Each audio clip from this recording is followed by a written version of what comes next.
Merci beaucoup pour vos interventions et merci d'avoir partagé toutes les histoires. On est sur un petit contretemps de temps, c'est pour ça qu'on a décidé vraiment d'arrêter pour qu'on puisse accommoder le maximum de personnes possible. Puis justement, permettre la parole à des personnes qui vont se joindre à nous éventuellement pour annoncer des choses éventuellement. Alors, ceci clôture vraiment la journée de la réflexion, la 11e journée de réflexion sur l'immigration francophone. On a entendu pas mal de panélistes. Justement, c'était des sujets extrêmement intéressants. On a entendu que ce soit sur la promotion, le recrutement, que ce soit pour les étudiants internationaux, que ce soit pour les défis des centres ou la collaboration. Il y a du travail à faire, certes, mais n'empêche qu'il y a des choses qui se font sur le terrain et c'est quelque chose qui est extrêmement incroyable. Alors, pour moi, ça a été un plaisir d'animer, la conférence d'aujourd'hui et j'espère qu'on va se revoir l'année prochaine dans un autre coin du monde, dans un autre coin de ce beau pays qui nous unit tous. J'aurai le plaisir d'introduire une personne qui va se joindre à nous, donc Serge Cormier, qui est le secrétaire parlementaire du ministre de l'Immigration. Donc, immigration. Oui, je le vois. Parce qu'il y a quelqu'un qui me fait des signes de l'autre côté et aussi Audrey. J'inviterai Serge en premier pour prendre la parole. Juste un petit instant, pour ceux et celles qui ne connaissent pas Serge, dans le fond, juste une petite biographie vite fait. C'est un fils de pêcheur côtier. Il a toujours habité dans la circonscription de Gatti-Bathurst. Il a été élu pour la première fois député le 19 octobre 2015. Il a porté le titre de secrétaire parlementaire du ministre des Pêches, des Océans de la Garde côtière canadienne de décembre 2015 à janvier 2017.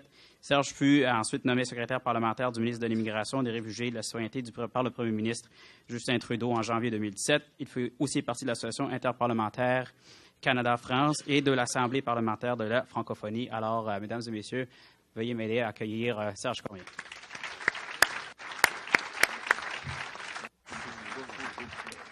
Merci. Alors, bonjour tout le monde. Bienvenue à Moncton, dans ma province du Nouveau-Brunswick. Je suis très content de vous voir tous ici aujourd'hui. Alors, pour cette journée de la réflexion sur l'immigration francophone. Écoutez, juste avant de commencer, premièrement, je veux remercier la FCFA, la Fédération des communautés francophones et acadiennes, d'avoir organisé cet événement annuel. Je pense que c'est très important d'avoir ce genre de dialogue ici que nous avons aujourd'hui et durant ces 2 jours pour discuter d'un sujet qui nous tient tous à cœur, l'immigration francophone. Et avant de commencer mon discours, je vous conte cette petite histoire ici. Vous savez, comme on l'a dit tantôt, moi, j'ai été élu député fédéral pour la première fois en octobre 2015. Et puis, j'ai eu la chance d'être nommé secrétaire parlementaire au ministère des Pêches et de l'Océan de la Garde côtière. Et comme vous l'avez entendu, mon père a été pêcheur pendant presque toute sa vie. Alors, imaginez-vous la fierté pour mon père lorsque j'avais annoncé que j'étais secrétaire parlementaire des Pêches. Il m'avait dit « Wow, tu sais, là, je suis fier de toi. C'est tellement incroyable d'avoir cette opportunité-là. Ça va être le fun. Tu vas faire quelque chose de bien pour les pêches. » Ça fait que là, quand le premier ministre m'a appelé au mois de janvier, puis il m'a dit, ben Serge, je te donne un autre portfolio, tu vas être maintenant à l'immigration, réfugiés, citoyenneté. J'ai dit super, puis en plus de ça, je savais que j'allais m'occuper de l'immigration francophone, je savais que ça allait être un dossier que je voulais vraiment travailler fort dessus avec vous. Alors, j'ai dit à mon père à peu près 2 semaines passées que je m'en allais à Moncton pour la conférence sur l'immigration francophone. Il m'a dit, je ne savais pas que tu t'occupais aussi de l'immigration francophone dans ton portfolio. Il m'a dit, tu sais que quand je t'ai dit que j'étais fier de toi au niveau de ta nomination, au niveau de secrétaire des Pêches, il dit, je peux te dire que je suis encore plus fier de toi parce que là, je sais que tu vas t'occuper du français. Puis moi, en tant qu'Acadien aussi, mon père me disait, en tant qu'Acadien, je suis fier aussi de ça. Puis il dit, tu sais, quand je te disais que la pêche, c'était ma vie, mais il dit, la langue, puis être Acadien, c'est mon cœur, puis c'est mon âme. Puis il dit, je veux que tu fasses attention, puis il dit, je veux vraiment que tu travailles très fort sur ce dossier-là. Ça, venant de mon père, c'était pas mal intéressant qu'il dise ça. Alors, je le remercie pour ça. Alors, pour débuter, la journée de réflexion sur l'immigration francophone rassemble une centaine d'intervenants de tous les secteurs qui cherchent tous à augmenter le nombre d'immigrants francophones. Et je crois sincèrement que le grand intérêt que vous portez à cette question traduit bien le fait que les 2 langues officielles de notre pays constituent d'énormes avantages pour tous les Canadiens. Depuis des siècles, les communautés francophones ont contribué à la force et à la prospérité de notre pays et elles continuent à enrichir notre diversité culturelle. Est-ce que vous m'entendez bien? J'entends que le micro coupe, mais vous m'entendez bien? Oui? C'est bien, ça va? Alors, l'immigration francophone joue non seulement un rôle essentiel dans le maintien de nos communautés francophones en situation minoritaire, mais elle aide également à conserver le caractère bilingue du Canada et notre diversité. Les personnes ici présentes reconnaissent que tout un chacun de nous dans cette salle a un rôle important à jouer. C'est bien? Ça marche bien? Bon. Nous reconnaissons aussi que pour réussir et renforcer davantage nos communautés francophones en situation minoritaire, et combien de fois vous avez entendu cette phrase, mais je crois que c'est important de tous se rappeler que nous devons travailler tous très fort ensemble pour atteindre nos objectifs. Le gouvernement fédéral sait qu'il est responsable de s'assurer que le système d'immigration soit conçu de manière à préserver le caractère bilingue du Canada. Au cours des dernières années, Immigration, Réfugiés et Citoyenneté Canada a pris plusieurs mesures pour aider à recruter un plus grand nombre d'immigrants francophones qualifiés au Canada. Nous avons augmenté nos activités de sensibilisation et de recrutement afin de mieux faire connaître les communautés francophones en situation minoritaire directement auprès des francophones à l'étranger. Par l'entremise de nos missions à l'étranger, nous faisons la promotion de nos communautés francophones en situation minoritaire auprès des nouveaux arrivants francophones éventuels à l'occasion de diverses activités et expositions. Nous donnons aussi des séances d'information régulières par conférence web aux candidats potentiels partout dans le monde.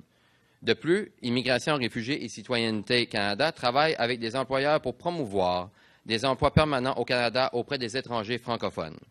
Pour compléter nos efforts de recrutement, nous cherchons aussi à faciliter l'entrée de travailleurs francophones qualifiés dans les communautés minoritaires de langue officielle à l'extérieur du Québec. Outre le programme fédéraux, le ministère encourage depuis de nombreuses années le recours au programme des candidats des provinces comme voie menant à la résidence permanente. Ce programme permet aux provinces de recruter et de sélectionner directement de nouveaux arrivants francophones potentiels pour qu'ils viennent y vivre et y travailler. En juin dernier, nous avons lancé le volet de mobilité francophone dans le cadre de notre programme de mobilité internationale. Au terme de ce programme, des travailleurs francophones qualifiés peuvent travailler temporairement dans une province ou un territoire à l'extérieur du Québec en étant dispensés de l'étude d'impact sur le marché du travail. Cela signifie que les travailleurs étrangers francophones qui occupent un poste de direction professionnelle ou technique ou qui exercent un métier spécialisé peuvent travailler au Canada plus rapidement et plus facilement. Et je remercie aussi la belle présentation qu'une employée de notre ministère a faite sur le sujet tantôt. Alors, lorsque ces personnes acquièrent une expérience en tant que travailleurs qualifiés au Canada, elles peuvent alors répondre plus aisément aux critères d'admissibilité à la résidence permanente au Canada en passant par le système Entrée Express ou le programme de candidats des provinces. En effet, nous avons apporté des changements à Entrée Express en novembre dernier, grâce auxquels nous attribuons des points pour les offres d'emploi présentées aux candidats qui sont déjà au Canada en vertu du volet de la mobilité francophone. De plus, les étudiants étrangers qui obtiennent leur diplôme dans un établissement d'enseignement canadien ont maintenant droit à un plus grand nombre de points.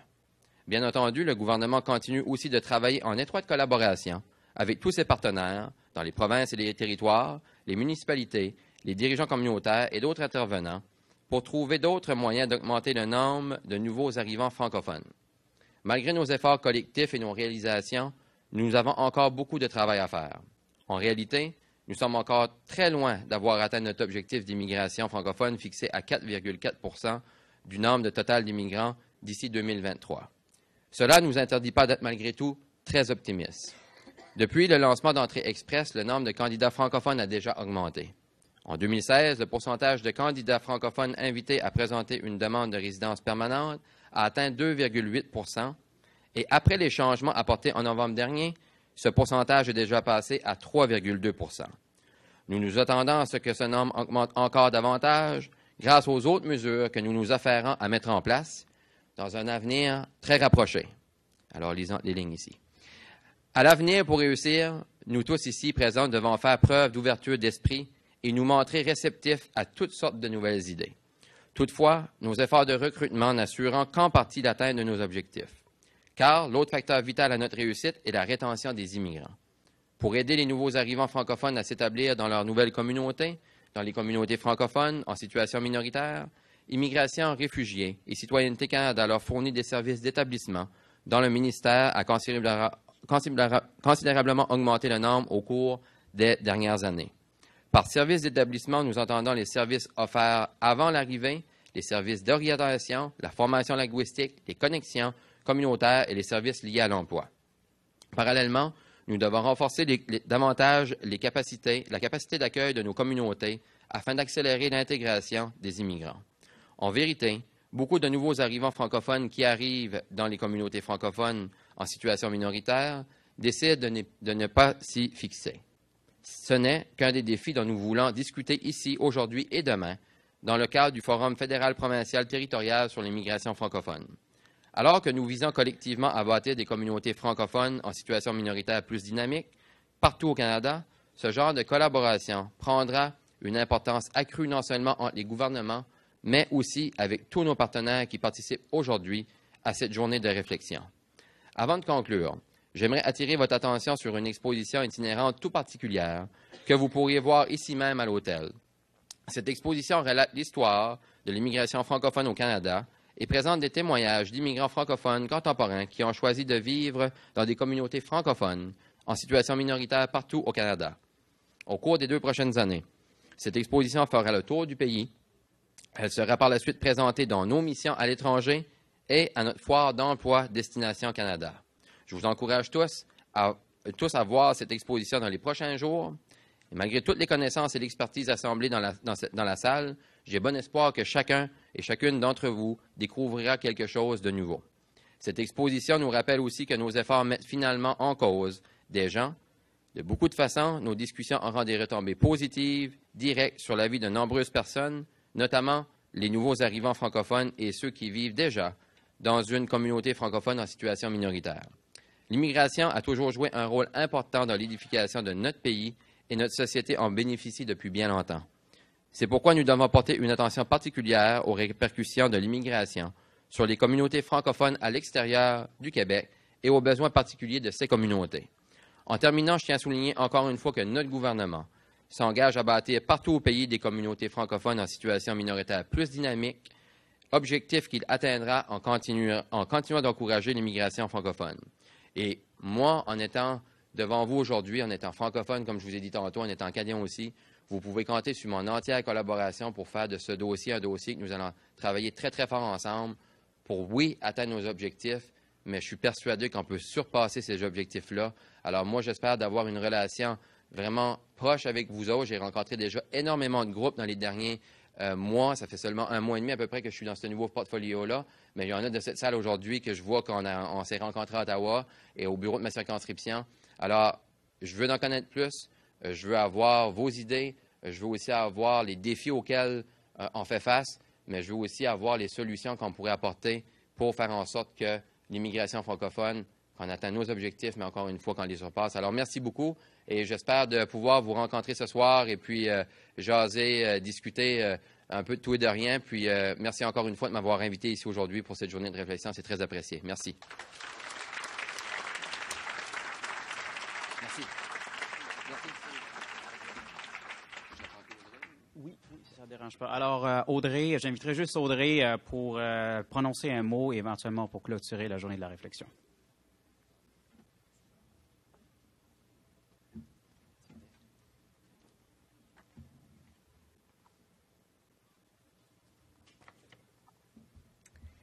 Alors, M. Cormier, merci d'être avec nous. On compte sur votre leadership pour qu'on réussisse ensemble le projet de l'immigration francophone. Et nous comptons aussi sur vous. Nous avons beaucoup d'espoir que vous allez savoir nous rendre fiers et laisser un legs majeur pour l'immigration francophone au Canada. Alors, Mesdames et Messieurs les ministres, distingués invités et chers amis de la francophonie, nous en sommes déjà à la fin de cette 11e journée de réflexion sur l'immigration francophone. L'information recueillie aujourd'hui a le potentiel de transformer le parcours de l'immigration francophone. Nous sommes évidemment à un moment charnière et notre récent dialogue nous permettra de faire avancer le dossier en toute solidarité au sein de nos communautés. Nous avons commencé la journée avec un panel sur la promotion et le recrutement. La promotion de notre francophonie sur la scène internationale demeure un défi. Nos communautés ont besoin de plus de capacités afin de réussir leurs premières impressions envers les nouveaux Canadiens potentiels. Un enjeu préoccupant est ressorti. Il y a trop peu de promotion en Afrique subsaharienne. Nous devons nous engager collectivement à forger des communautés inclusives et accueillantes en allant chercher du talent étranger de partout au monde. Éliminer l'Afrique subsaharienne comme bassin de population francophone ne reflète pas en nous de réelles communautés ouvertes et nous devons nous mobiliser afin d'assurer un recrutement qui est véritablement global. Par la suite, nous avons témoigné de l'engagement communautaire dans l'accueil de réfugiés syriens au Manitoba et dans le sud du Nouveau-Brunswick. Les communautés qui ont pu accueillir des réfugiés ont fait preuve d'humanité en offrant temps et ressources pour garantir une intégration réussie. Les contributions des francophones s'étant mobilisées pour l'accueil de réfugiés démontrent que nos communautés peuvent faire la différence dans la vie des gens. Nos communautés ne manquent pas d'enthousiasme pour accueillir de nouveaux voisins, amis et collègues. Il est clair qu'avec les capacités nécessaires, nous pourrions transformer encore plus de vies en accueillant en français plus de réfugiés partout au Canada. Notre troisième panel a fait rayonner le rôle incontournable que jouent les municipalités en immigration francophone. Il existe des mécanismes de collaboration solides dans plusieurs milieux ruraux. Les municipalités sont engagées dans le projet de l'immigration francophone, notamment en se dotant de plans stratégiques voués à l'immigration francophone et à l'intégration des migrants. Certes, les défis sont nombreux, que ce soit l'accès à un logement convenable ou encore un moyen de transport. Il est essentiel que les municipalités reçoivent plus d'appui, qu'elles puissent se doter de moyens et de réussir à accueillir encore plus de gens. Enfin, nous avons complété la journée sur le sujet de la rétention. Nos communautés doivent évoluer et elles doivent aussi se transformer en créant des espaces de vie invitants où les nouveaux arrivants se sentent dès leur arrivée comme membres de la communauté. La rétention sera ainsi mieux réussie. Les gens choisiront de s'établir là où ils se sentent accueillis, respectés et engagés dans la vie culturelle de la communauté. Réussir la rétention nécessite l'engagement de toute la communauté et de tous ces milieux de vie. Alors, nous comptons grandement sur l'appui de tous les paliers gouvernementaux afin de réussir le projet de l'immigration francophone. Nous avons besoin d'une immigration adaptée à la minorité. Nous sommes encore terriblement loin d'atteindre nos cibles. Il faut que nos communautés puissent compter sur l'appui complet des gouvernements si nous voulons réaliser notre projet de société qu'est l'immigration francophone. Pour s'épanouir dans la diversité, parallèlement à la majorité, nos communautés francophones et acadiennes doivent bénéficier d'une attention particulière de la part d'Immigration, Réfugiés et Citoyenneté Canada.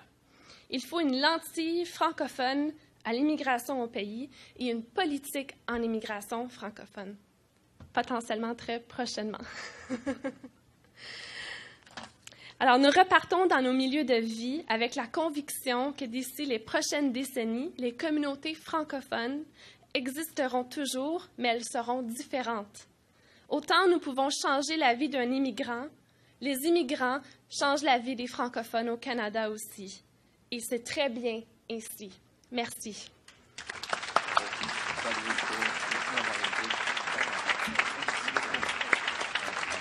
Merci grandement, Audrey. Alors, ceci met fin à la journée, dans le fond, de la réflexion. Juste quelques petits systèmes, dans le fond, en ce qui concerne le formulaire de rétroaction. Alors, juste de le remplir et de le déposer à la réception, s'il vous plaît, ainsi que les cocards. Et dans le fond, juste un petit dernier item en ce qui concerne... voilà, la clôture. Il y a un événement, éventuellement, que j'essaie de trouver... il y a un événement de réseautage après une... il y a trop de papier, trop de discours. J'arrive pas à le trouver, mais il y a un événement, dans le fond, de réseautage après, à 5 heures. C'est ça. Alors, si vous avez un petit peu, vous voulez avoir plus de détails, juste regardez avec le personnel de la FCFA. Ça fera un plaisir de vous aider avec ça. C'était un plaisir. Merci beaucoup. Et pour ceux et celles qui ne viennent pas de la région, si vous avez encore du temps à Moncton, profitez-en et bon voyage. Merci.